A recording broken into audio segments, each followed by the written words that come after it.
Bismillahirrahmanirrahim. Assalamualaikum warahmatullahi wabarakatuh. Alhamdulillah.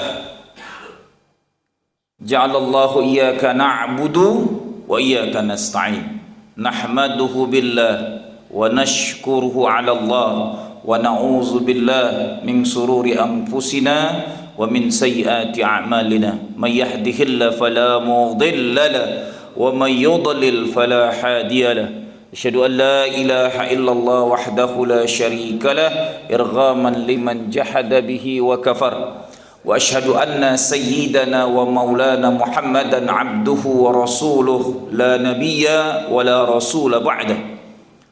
Rabbi israh li sadri wa yassir li amri wahlul 'uqdatam min lisani yafqahu qawli amma ba'd. Bapak Ibu jamaah salat subuh Masjid Jamaatul Rahman yang dimuliakan Allah Subhanahu wa taala, mari selalu tahaddus bi ni'matillah. Kalau bahasa saya, orang yang belum berdamai dengan syukur, maka dia belum berdamai dengan nikmat Allah Subhanahu wa taala.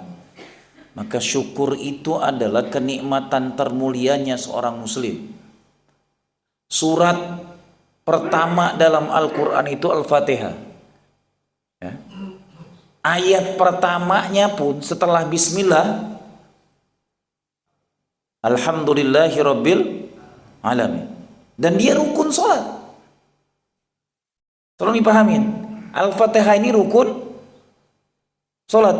Imam Syafi'i tidak sah bagi seorang muslim yang tidak membaca Al-Fatihah walaupun berjamaah. Berjamaah aja Imam Syafi'i memaksakan harus tetap dibaca, saking rukunnya gitu. Walaupun nanti pendapat mazhab lain berbeda. Titik tekannya adalah awal surat yang paling rukun dalam setiap hari diurang-urang 17 kali minimal. Kalimat pertamanya Alhamdulillahirabbil alamin. Artinya kalimat ini sudah menghujam nih, sudah menjadi ruh kita, sudah menjadi kebutuhan pokok kita, sudah menjadi keutamaan hidup kita, kalimat Alhamdulillah Rabbil Alamin. Maka tidak ada yang membuat kita gundah gelisah harusnya, karena sudah ada kalimat segala puji bagi Allah. Dan sunnatullahnya Bapak Ibu, wa nabluwakum bisyarri wal khairi fitnah. Sunnatullah di muka bumi ini, kami akan menguji kamu dengan bisyarri wal khair fitnah, dengan segala keburukan dan kebaikan. Jadi bullshit kalau hari ini ada orang hidup nggak pernah dapat masalah. Hidup itu adalah ujian. Bisyarri wal khairi fitnah. Ujian itu kebaikan ataupun keburukan. Jadi siapin mentalnya. Jangan senang saja, bahagia, itu semua ujian. Miskin ujian, kaya ujian, punya jabatan ujian, nggak punya jabatan ujian. Semua hidup ini ujian, tanpa terkecuali siapapun. Nanti dipertegas lagi oleh Allah di hadis lain, Rasulullah bersabda, kullukum ra'in wa kullukum mas'ulun an ra'iyatihi. Kita bertanggung jawab dengan apa yang menjadi tanggung jawab kita masing-masing. Maka sadari, nggak ada hidup di dunia ini yang nggak punya masalah. Maka nikmati aja dengan kalimat Alhamdulillah Rabbil Alamin. Kadang ada orang yang siap diuji dengan kekayaan, padahal lebih lama lagi hisapnya. Dan ada banyak orang yang tidak siap diuji dengan kemis, padahal semuanya ujian.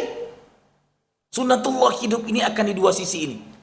Nggak akan ada yang bisa lari dari semua ketentuan Allah Subhanahu wa ta'ala. Semoga kita paham, syukur yang menghujam adalah menikmati kalimat Alhamdulillahi Rabbil Alamin. Berdamailah dia dengan kehidupannya, dengan masalahnya, dengan ujiannya.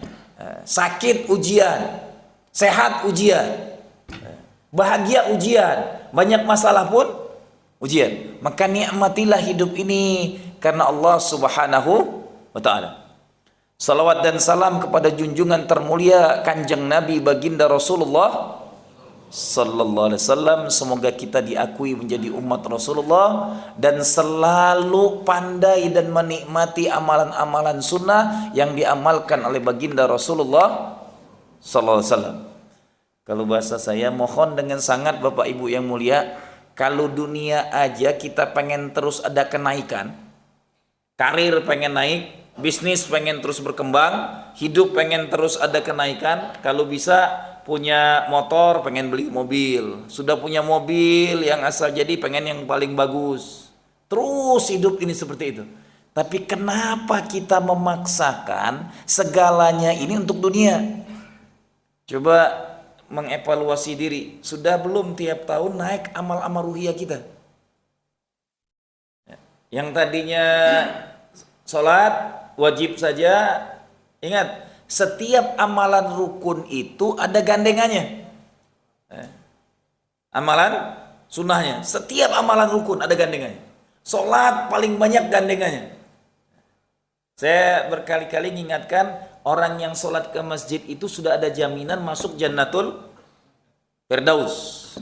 Buka surat Al-Mu'minun ayat 9 sampai 11. Jaminan orang yang sholat di awal waktu itu adalah alladzina yarisunal firdausa hum fiha khalidun. Orang yang selalu sholat di awal waktu, itulah orang yang ke masjid, penghuni utama surga Firdaus. Kalau cuman masuk surga aja sama kayak kita di dunia. Orang yang masuk surga itu nggak selesai dengan cuman masuk. Ada lagi, barang siapa kata Rasulullah yang menegakkan solat-solat sunnah qobliyah dengan ba'diyah, solat-solat wajib atau rawatibnya, maka Allah akan bangunkan rumah di surga. Jadi kalau antum pengen punya nanti rumah di surga, makanya orang beriman itu bukan lagi bicara masuk surga, sudah dibangunkan Allah rumah yang sudah istiqomah salat sunnah qobliyah dengan cuma 5 waktu kok. Qobliyah ba'diyah yang rukun dan muakkadah. Mohon maaf, yang muakkadah. Qobliyah subuh, qobliyah zuhur, ba'diyah zuhur, ba'diyah maghrib, ba'diyah isya. Ini aja yang rukun, yang sunnah muakkad. Ada qobliyah maghrib, ada qobliyah isya, ada qobliyah asar, tapi dia tidak muakkadah. 5 ba'diyah dengan qobliyah ini didawamkan setiap hari, Allah akan bangunkan rumah di surga. Logika saya mikirnya kayak gini gampang nih. Masuk surga, ente nggak punya rumah, gelandangan. Halo? Di dunia kita nggak punya rumah, gimana hidupnya? Jangan cuma masuk surga aja, tapi punya rumah di sana. Karena yang punya istana di surga pertama kali Sayyidatul Khadijah binti Khuwailid. Istananya paling mewah, dibuatkan terbaik dan tertinggi, mengalahi Hurul Ain, ratu bidadari surga. Nah, kita yang sudah bisa ngambil, sekali lagi ada kenaikan. Salat sunnah qobliyah ba'diyah dawamkan. Naik lagi, paling banyak ibadah gandengan rukun itu dalam salat. Macam-macam, panjang banget. Qobliyah ba'diyah, salat duha, salat tahajud, salat hajat, salat tasbih, salat istisqa, salat istikharah, salat gerhana, ya, salat wudu, atau dikenal dengan salat mutlak. Silakan. Salat awabin 6 rakaat ba'da maghrib. Tafadhol. Paling banyak gandengan yang rukun itu adalah salat. Baru yang kedua gandengannya puasa. Puasa macam-macam. Yang paling rendah Senin Kemis. Rasulullah itu puasa Senin Kemis hanya selama tinggal di Mekah. Karena belum ada puasa Ramadan. Ingat, Ramadan itu turun tahun kedua Hijriah. Jadi kalau antum selamanya Senin Kemis mulu, nggak naik-naik, Rasul aja udah ninggalinya. Setelah tinggal di Madinah, puasa Rasulullah itu melebihi. Ingat, amalan Rasulullah itu selalu lebih baik dari nabi-nabi terdahulu. Nabi paling hebat puasa Nabi Allah Daud. Rasulullah puasanya di atas Daud. Puasanya namanya puasa wisol. Nyambung nggak ada buka puasanya. Paling cepat Rasulullah puasanya itu 2 sampai 1 minggu. Jadi kalau dia mulai hari Sabtu, baru iftarnya itu hari Jumat. Dan itu nggak makan, nggak minum 24 jam puasanya Rasulullah. Tidak ada nabi yang lain melakukan ini. Karena Nabi Allah Daud itu sehari puasa sehari tidak. Hadisnya sebaik-baik puasanya Nabi Allah Daud. Tapi Rasul punya di atas itu. Banyak puasa Senin Kemis, ya, puasa Ayyamul Bid, nanti puasa Arafah, puasa kemarin yang kita lewatkan Asyura, gitu.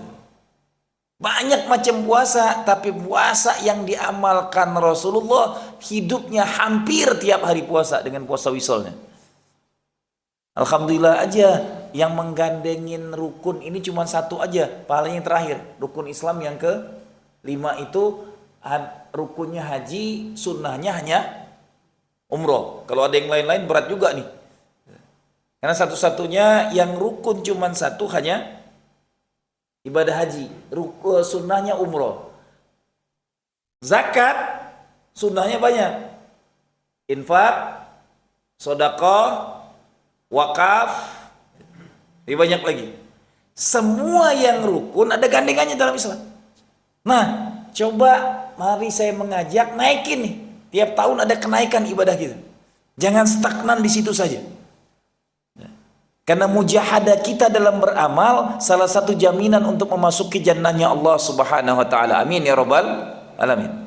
Baik, Bapak Ibu ini muliakan Allah.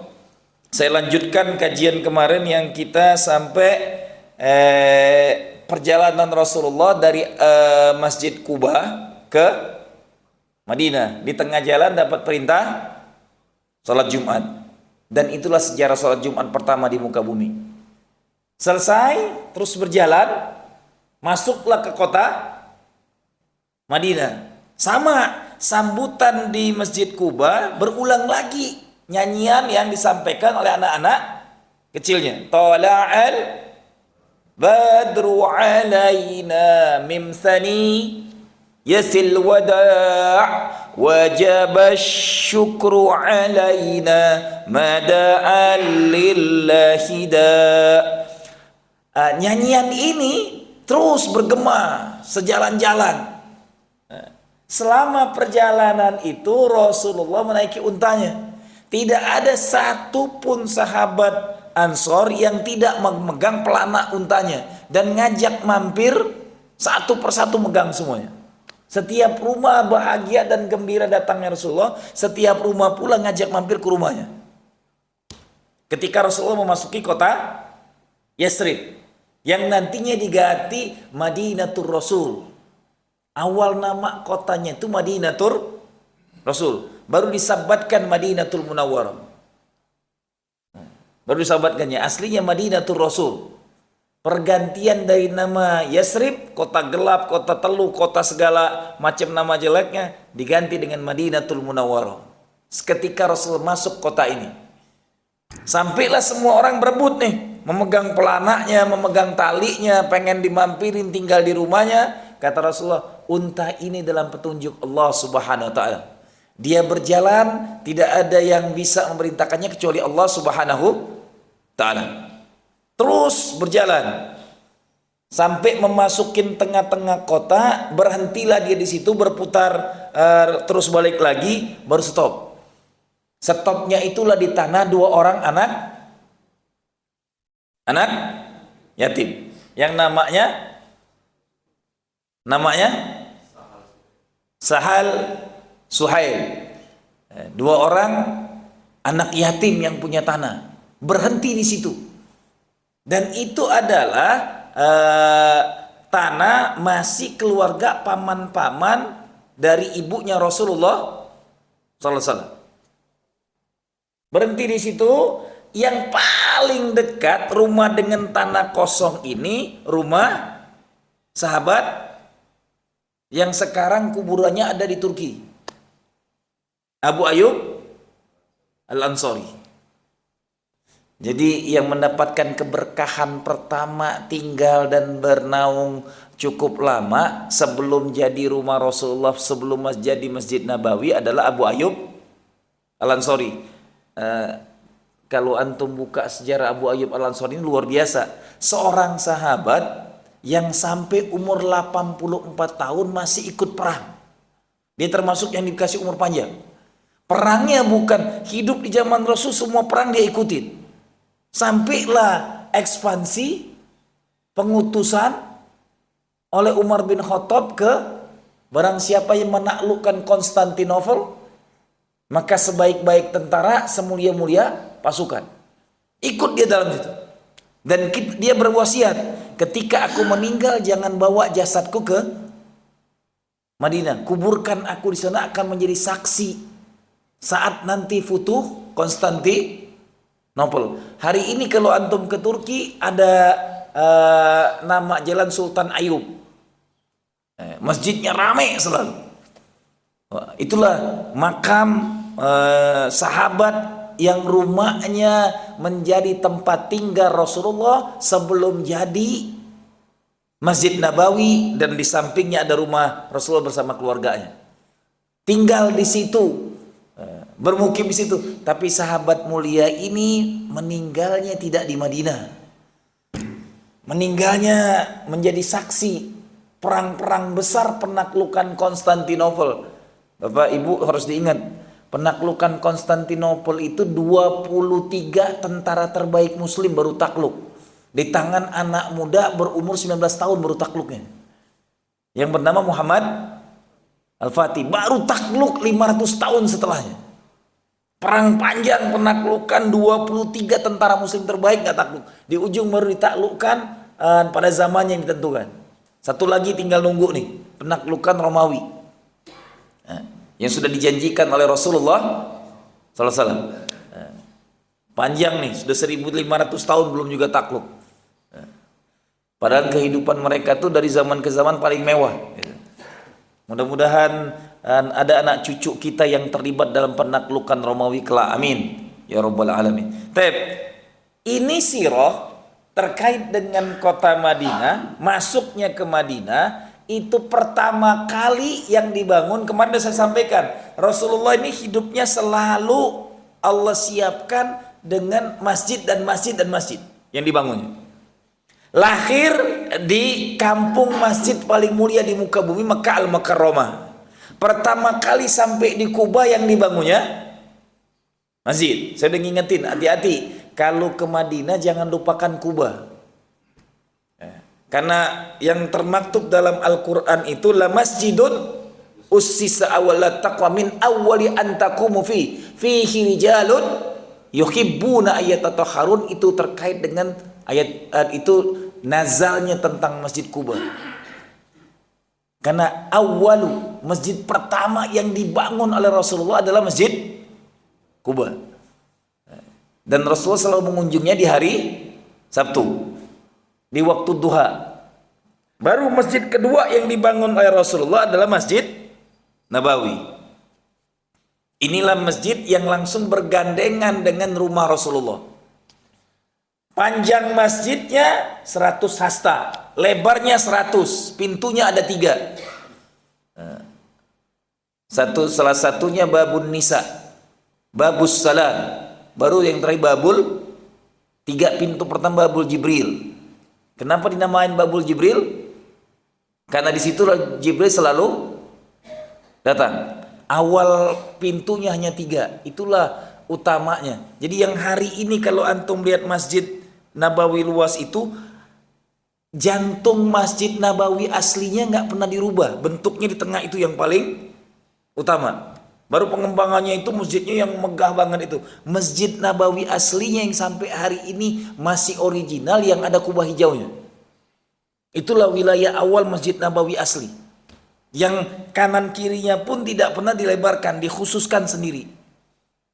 Jadi kalau bahasa saya, kalau antum pengen dapat jantungnya pahala 1000 kali sholat di Masjid Nabawi, itu adalah masjid utama yang dibangun langsung dengan tangan Rasulullah, yang ada kubah hijaunya. Itulah Masjid Nabawi asli yang tangan Rasulullah. Yang di belakang yang sekarang luas banget itu penambahan.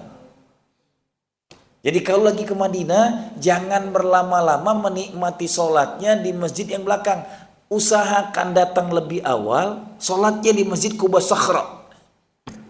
Ya, di Kubah hijau itu, itulah jantungnya pahala 1000 kali. Yang lain sama, ijtihad ulama mengatakan 1000, tapi beda. Yang khusus yang paling depan ini karena yang membangunnya tangan makhluk paling mulia, baginda Rasulullah sallallahu alaihi wasallam. Jelas ya? Kalau antum ngamutnya kan masjidnya besar banget, yang di belakang kan lebarnya, tapi ada yang di tengah-tengah ada kubah hijau, itulah Masjid Nabawi asli. Yang sampingnya itu batas raudhoh, paling ujung raudhoh sebelah kiri, inilah batas asli Masjid Nabawi. Sebelahnya setelah raudhoh kuburan Rasulullah itu rumah Rasul.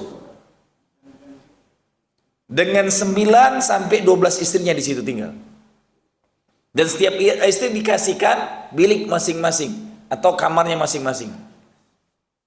Itu Rasulullah, Masjid Nabawi. Awal dibangunnya masjid ini, sekali lagi, panjangnya 100, lebarnya hasta, bukan meter ya. Satu hasta itu kisaran 45 sampai 50 cm. 50 setengah meter masalahnya.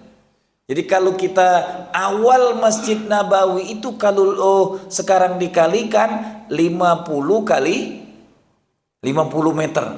Cuman 2500. Hari ini udah berkilo-kilo. Itulah awal masjid itu dibangun. Baru nanti terjadi perombakan pun di zaman Rasul ketika setelah perang Khaybar. Baru diperluas lagi menjadi 10.000 meter. Jadi di zaman Rasulullah membangun pertama dan setelah perang Khaybar itu diperluas lagi menjadi 10.000 meter. Inilah masjid kedua yang dibangun oleh tangan Rasulullah, dan tolong dicatat, inilah masjid pertama dalam peradaban Islam wakaf dari harta Rasulullah langsung. Masjid Nabawi. Saya bilang tadi yang menyertai rukunnya zakat. Amalan tertinggi daripada infak sodako di atasnya wakaf. Waqafa yaqifu, berdiam. Wakaf itu Bapak Ibu kekal. Makanya rata-rata masjid ini udah benar nih. Semua masjid banyakkan dibangunnya dengan wakaf. Karena itu amalan baginda mulia Rasulullah. Man bana masjidan banallah masjidan fil jannah mislu hu, lagi ditambahin. Barang siapa membangun masjid di rumah di dunia ini, Allah akan bangunkan baginya masjid di surga semisal yang dia bangun. Ini masjid. Sekali lagi, patokan utamanya yang dibangun pertama kali oleh Rasulullah masjid. Baru di sini dijelaskan detail, Bapak Ibu. Saya cuman membacakannya aja, luar biasanya di sini. Sirah Safiur Rahman Al-Mubarakpuri menjelaskan setelah sampai Madinah, Rasulullah membangun masjid. Setelah membangun masjid, apa yang terjadi dalam masjid di sini jelaskan. Beliau juga membangun beberapa rumah di sisi masjid. Saya bacakan dari bawahnya di sini. Sementara di tempat tersebut ada kuburan, orang-orang musyrik dipindahkan peruntukannya. Kemudian memotong pohon-pohon, maka beliau memerintahkan untuk menggali kuburan-kuburan, memindahkannya dan menghadapkan kiblat ke Baitul Maqdis. Itu waktu itu, makanya sampai hari ini Masjid Nabawi itu jangan sampai kita cuma tahu kiblatain itu hanya masjid kiblatain. Masjid Quba, Masjidin Nabawi itu kiblatnya dua, kanan kiri. Yang sekarang kita pakai belakangnya itu ada kiblat waktu ke Masjidil Aqsa. Bukan cuman masjid kiblatain, semua masjid ada. Cuman emang turunnya perintah membalikkan kiblat ke Mekah itu ketika Rasul sedang ada di Masjid Qiblatain. Karena hatinya condong di situ, berharap. Dia nggak berdoa, ingin hatinya adalah kiblat itu dipindahkan ke Mekah. Dan Allah tahu dengan itu semua disabdakan dalam Al-Quran.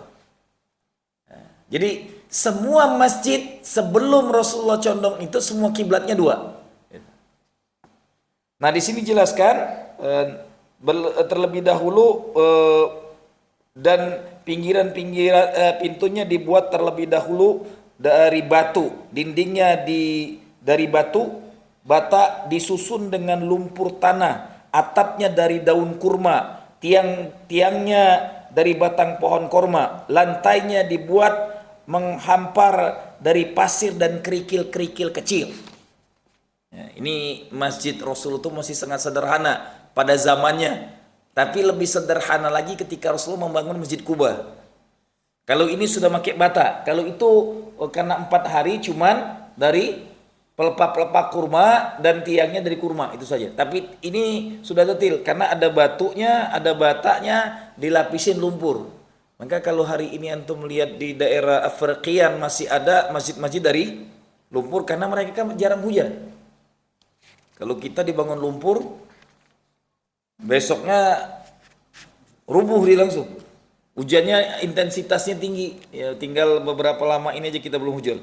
Kemudian pintunya ada 3, panjang bangunannya ke arah kiblat hingga ujung dan sesuatu hasta lebarnya adalah 50 kali 50. Beliau juga membangun beberapa rumah di sisi masjid, dindingnya dari susunan batu bata, atapnya dari daun kurma yang disanggah beberapa batang pohon. Itu adalah bilik-bilik untuk istri-istri beliau. Setelah semuanya beres, maka beliau pindah dari rumah Abu Ayyub Al-Ansori ke rumah itu. Jadi sudah selesai, sudah rapi, sudah bagus, baru pindah ke rumahnya di samping masjid. Catatan di sini, ini yang untuk pengurus penting banget. Saya bilang hari ini saya pengen bahas ini lebih detail. Masjid itu bukan sekedar tempat untuk melaksanakan sholat semata, ya, tapi juga merupakan sekolah bagi orang-orang muslim untuk menerima pengajaran Islam, bimbingan-bimbingannya sebagai balai pertemuan dan tempat untuk mempersatukan berbagai unsur kekabilahan dan sisa-sisa pengaruh perselisihan semasa jahiliyah, sebagai tempat untuk mengatur segala urusan dan sekaligus sebagai gedung parlemen untuk bermusyawarahnya ahlul ahli wal aqdi dan menjalankan roda pemerintahan. Di samping semua itu, masjid tersebut juga berfungsi sebagai tempat tinggal orang-orang muhajirin yang miskin, yang datang ke Madinah tanpa memiliki harta, tidak mempunyai kerabat, dan masih bujangan atau belum berkeluarga. Itu yang dikenal dengan sahabat Ahlus Suffah. Ini detail banget nih. Saya ulangin sekali lagi, siapapun yang jadi pengurus, kalau antum pengen dibangunkan masjid seperti yang antum bangun di dunia ini, yang dibangun sampai alangkah indahnya. Antum kalau ke Masjid Nabawi hari ini, Bapak Ibu, ini rahmati Allah, ngelihat nggak? Habis subuh ada kajian, ada nggak? Taklim di mana-mana, kajian di mana-mana. Bukan cuma habis subuh, habis maghrib pun demikian. Yang lebih dahsyatnya bukan cuma kajian, setiap pojokan ada nyetor hafalan, ada tahsin. Artinya jangan sampai masjid-masjid kita menghabiskan waktunya. Ini luar biasa nih masjid ini, kajiannya Sabtu Ahad ya. Nah, tapi belum ada bahasa saya, kajian ini fardu kifayah. Fardu ain itu setiap muslim wajib bisa baca Quran. Harusnya diayomin. Apakah itu ba'da subuh sampai ke isyraq yang mau nyetor hafalan. Lebih indah lagi ustadz kiainya yang bersanad ke Rasulullah. Lebih luar biasa lagi tuh masjidnya. Pojok sini satu, di sana di ibu-ibu ada juga. Yang mau nyetor hafalan tua, muda silakan. Karena Masjid Nabawi sampai hari ini dari zaman Rasulullah sampai detik ini masih berlaku itu semua.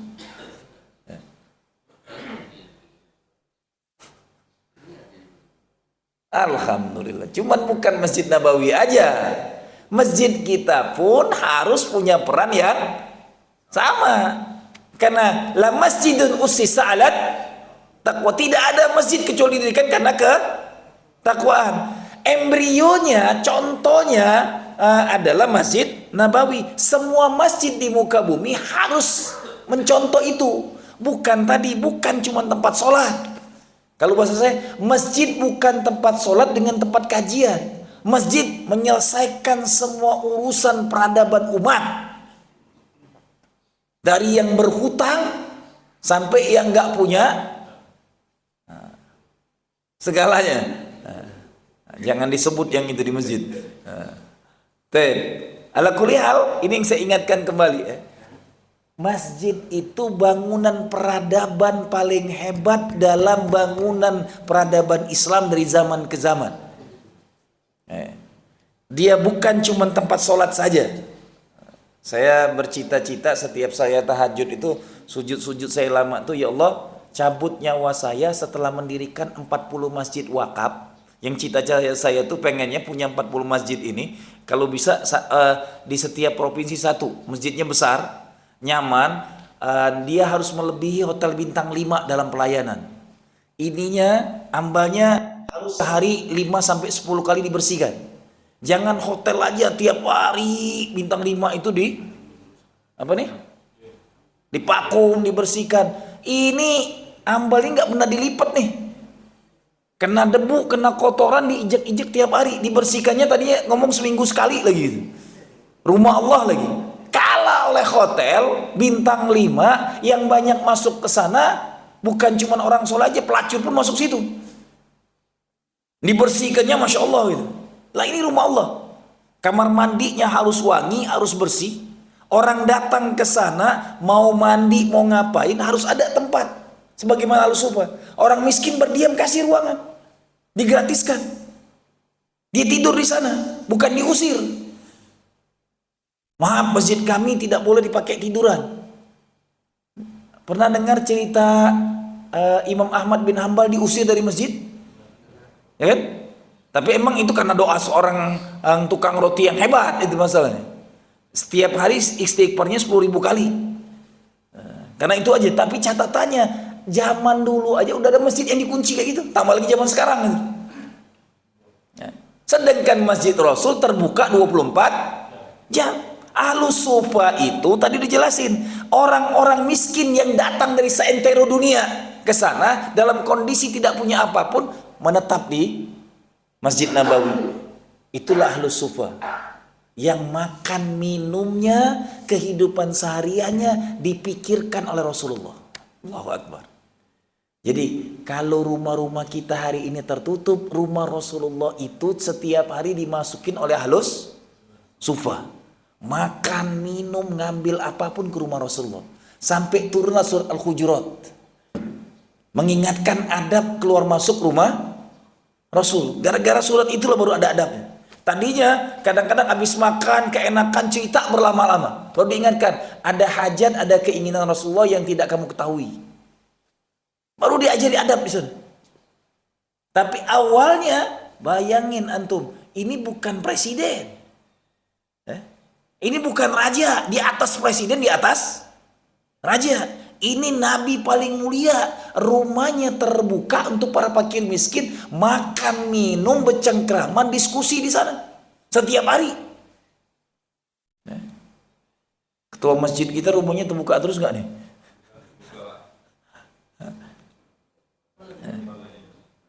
Ke depan setiap ketua masjid rumahnya harus samping masjid, dibangunin oleh masjidnya misalnya. Jangan apa tuh terus ditambah, menaranya dicantikin terus gitu. Tapi nggak ada satupun masjid di Indonesia yang sudah mengayomi itu yang saya cita-citakan. Pengen punya masjid, orang miskin datang segala harusnya makan sehari 3 kali gratis. Saya bercita-cita itu punya. Ngapal Quran, belajar Quran, tahfiznya, imamnya diusahakan punya 9 kiroah. Kiroah Quran itu ada 10. Yang dikenal umum di peradaban Islam sabah kiroah.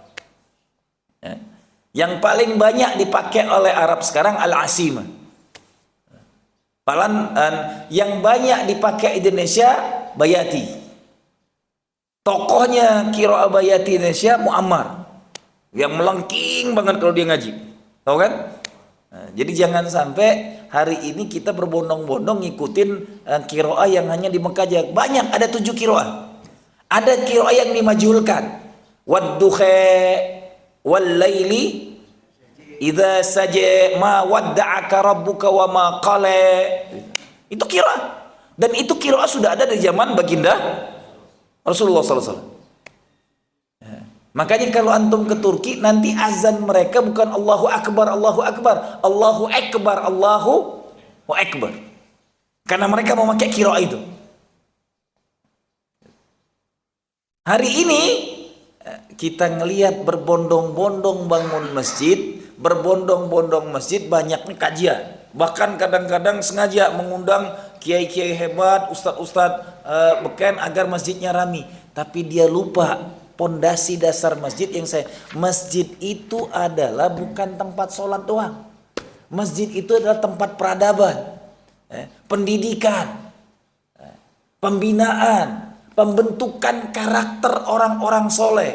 Nanti di sini kita akan saya sharekan nanti butir-butir perjanjian persaudaraan antara Ahlul Ansor dan Muhajirin. Di sini detail ada 16 butir, ditandatanganin dan dicap oleh Rasulullah dengan semua sahabat Ansor Muhajirin. Persaudaraan itu dilakukan di Masjid Nabawi. Mengikat satu dengan lain dengan peradaban itu.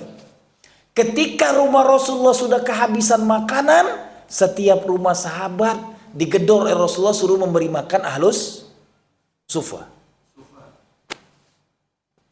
Ahlus Sufa ini walaupun mereka miskin, mereka terdepan dari sisi pembinaan dan keilmuan. Mereka lah yang hafal Quran 30 juz lebih awal dari yang lainnya. Karena setiap turun ayat Rasulullah mendatangi mereka. Hari ini kenapa? Setiap turun ayat tuh nikmatnya zaman itu selalu turunnya maksimal paling panjang 5 ayat, paling panjang, nggak pernah lebih. Selama 23 tahun ayat itu turun, selalu Rasul mendapatkan 5 ayat, 5 ayat, 5 ayat. Makanya orang yang hafal Quran 30 juz pertama adalah baginda Rasulullah SAW. Karena turunnya sedikit demi sedikit.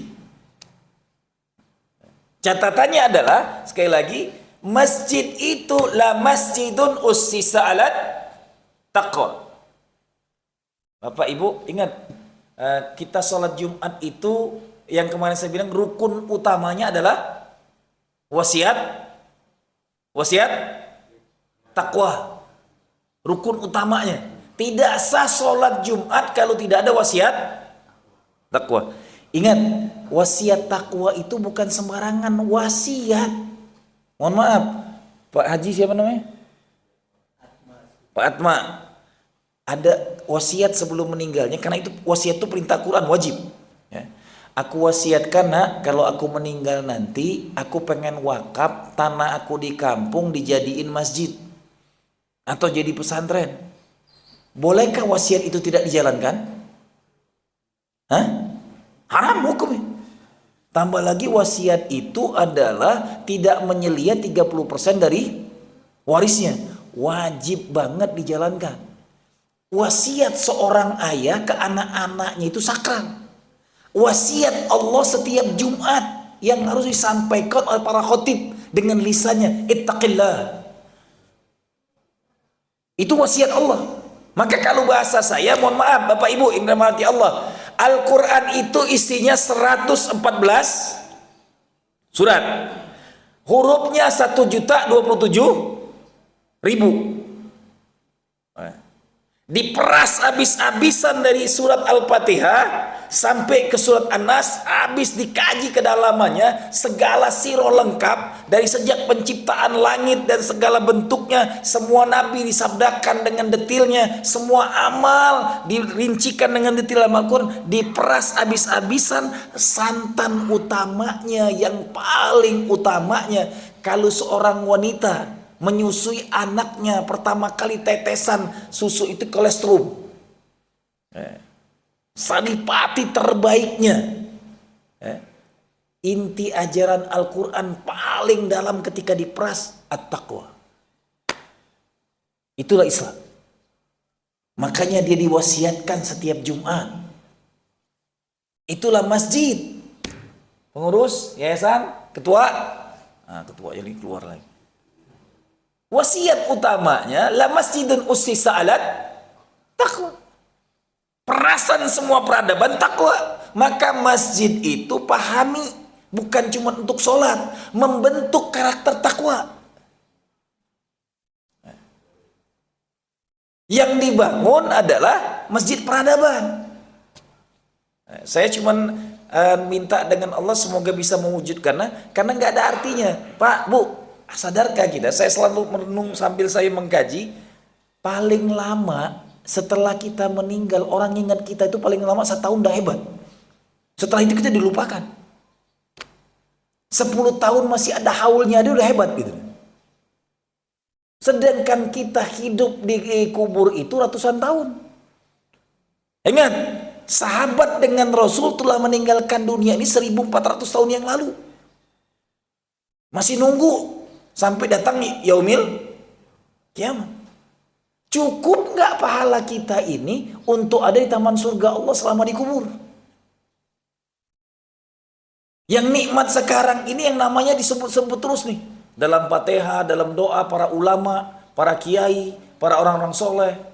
Yang kuburnya diziarahin oleh umat yang luar biasa. Terus ngalir parah dia.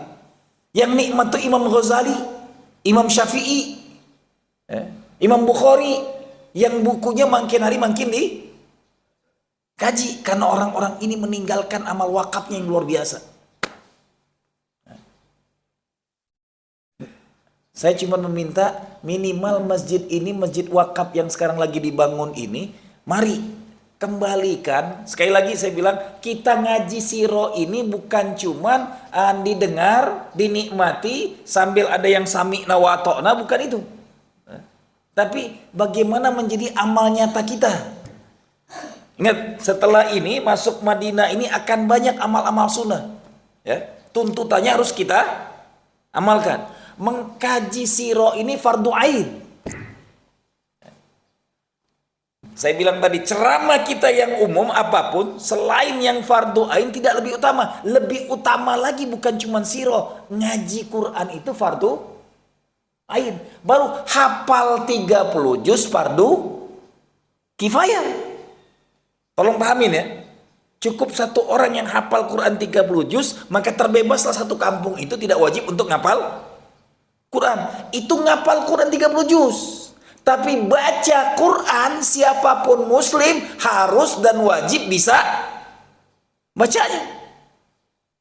Halo, pengurus. PR besar tanggung jawab ana dan antum adalah bagaimana semua warga di sekitaran, ada Pak RW juga di sini. Apa tuh? Masjid Jabar Rahmah. Semua lingkungan Jabar Rahmah, kalau sampai ada yang nggak baca Quran, antum akan ditanya oleh Allah di akhirat. Kullukum ra'in. Kita cuma sibuk dengan tabligh saja masjid-masjid kita. Belum mendetilkan. Oh, yang ini lagi banyak utang. Oh, yang ini makannya pun ya Allah kadang azda kadang enggak. Oh, yang keluarga ini belum bisa baca Quran sama sekali. Ada TPA-nya sini? Bayar? Harusnya digratiskan dengan dana zakatnya.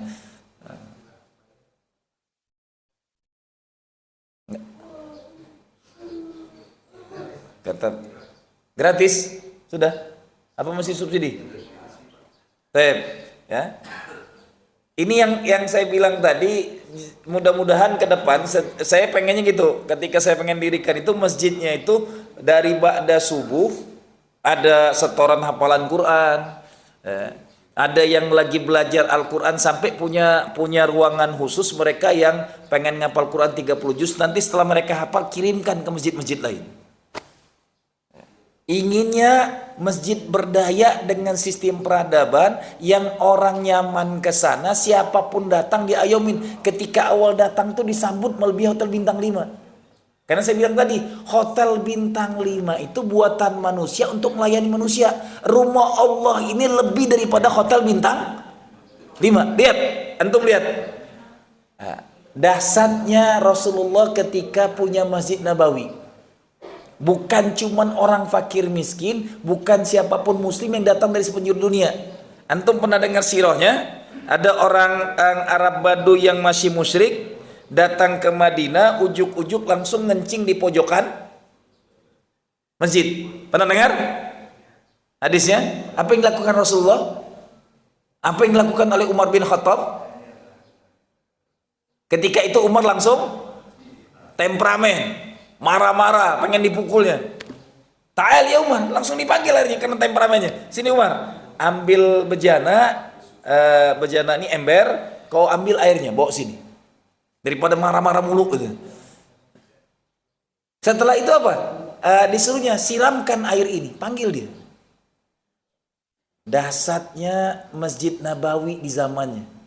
Orang buang air kecil, najis, nggak dimarahin. Anak kecil datang ke masjid ribut-ribut, wah bapaknya siapa nih nggak bisa didik anaknya. Benar? Nggak nyaman untuk umat. Ada barang pecah di masjid, bapaknya datangin dimarah-marahin. Anakmu nakal segalanya. Orang masuk diskotik, mecahin gelas, nggak apa-apa, silahkan duduk lagi. Kok ramahan diskotik daripada masjid? Halo? Masjid Rasul orang ngencing saja. Mohon maaf, bahasa saya kasar nih ngomong ngencing ini. Ini nyinggung banget pengurus yang masih kaku-kaku banget. Anak-anak kalau masjid jangan, nggak usuk kita sholat. Ente nggak ada anak kecil aja masih bikin utang. Gitu. Benar? Hari ini banyak masjid bukan bermental sebagaimana masjid Rasulullah. Orang Arab Baduy datang kebelet, ngucur aja dia di masjid. Nggak dimarahin, disiram. Hasil dari disiramnya itu diajak diskusi, masuk Islam nggak si Baduy? Masuk Islam dengan tangan Rasul. Luar biasanya hari ini kita saksikan berapa banyak masjid dikunci, kaku, anak-anak kecil nggak boleh main, sedangkan cucu Rasulullah ganggu sholat. Hasan dan Husain. Yang parahnya bukan lagi cuma ganggu sholat, naikin kepala kakeknya lagi mimpin jadi imam, dijadiin kuda. Hari ini wallahi tallahi billahi masjid kita belum kembali kepada sirah Rasulullah. Enggak ramah anak. Ramah.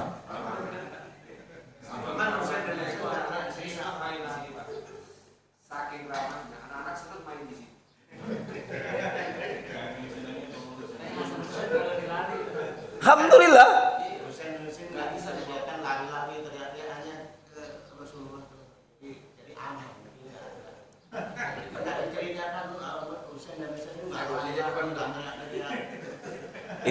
Itu kan kesimpulan antum.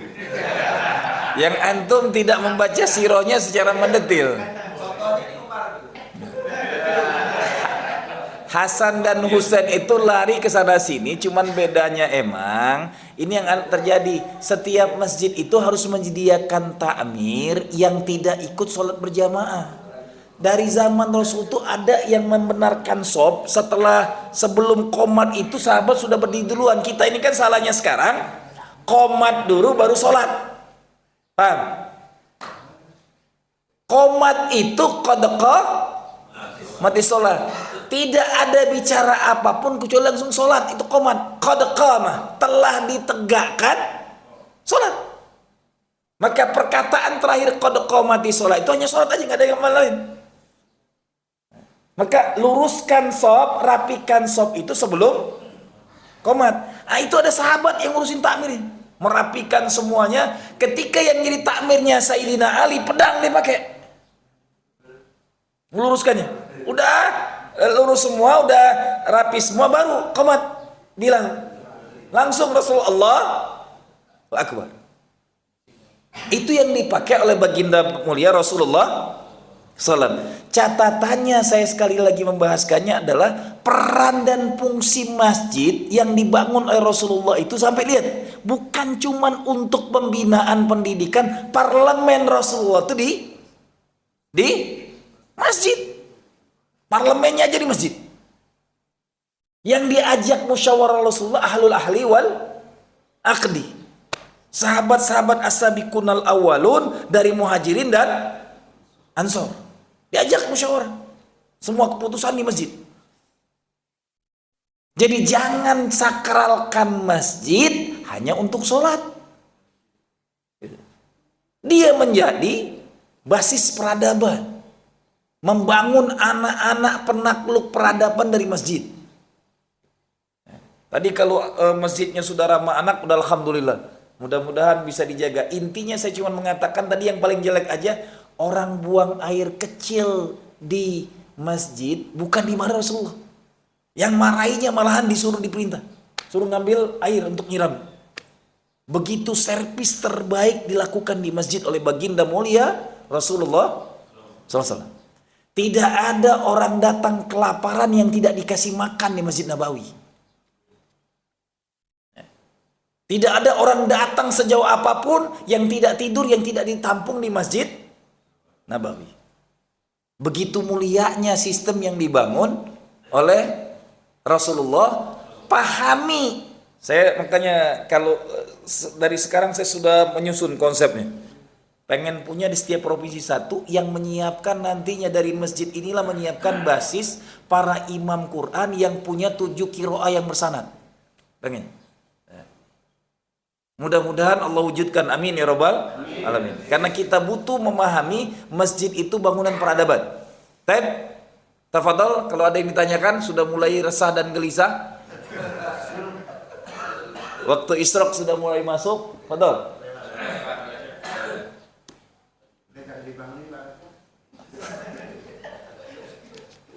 Cukup? Nah, jazakumullah khair, mudah-mudahan dipahamin, bisa kita amalkan bagaimana standar masjid yang dibangun oleh Rasulullah SAW. Kita tutup dengan istighfar. Astaghfirullahaladzim, astaghfirullahaladzim, astaghfirullahaladzim. Subhanakallahumma bihamdika, asyhadu an la ilaha illa anta, wa astaghfiruka wa atubu ilaik. Billahi taufiq wal hidayah, wal ridha wal inayah. Assalamualaikum warahmatullahi wabarakatuh. Sallallahu